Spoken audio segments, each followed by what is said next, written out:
Ha, isang napaka magandang araw sa inyo lahat.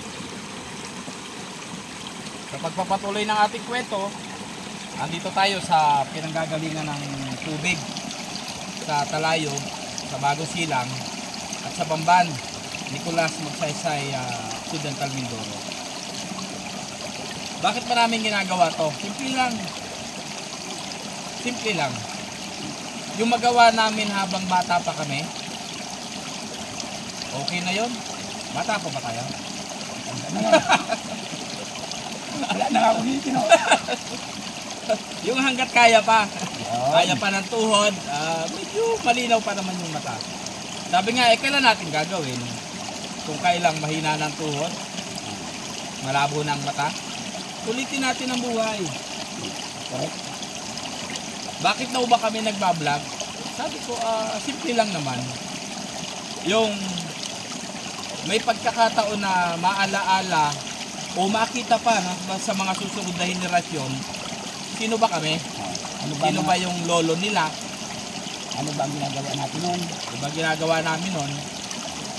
Kasi ramdam ko, kagaya namin, ako 48 na ngayon, yung lahi namin 50, namamahinga na.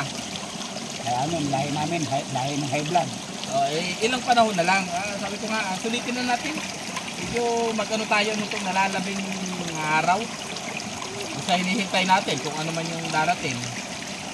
Buhay na walang hanggan kung aabutin natin. Magawa na natin itong ganitong kasaya. May mapuntahan tayo iba-ibang lugar. Dito lang na masimple. Diba? Ano Brad? Ito palagay mo. Tama ka lang. Sa akin naman, ganun din naman .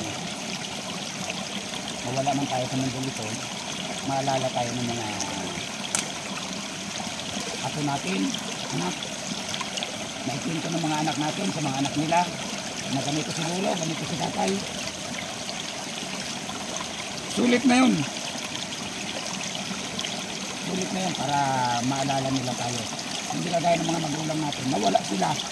Pero wala silang alaala na naiwan. Hindi maalaala.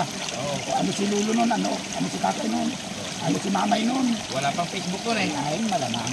Yun ang isang kagandahan ngayon, yung panahon natin na ito. Nasa mundo tayo ng social media.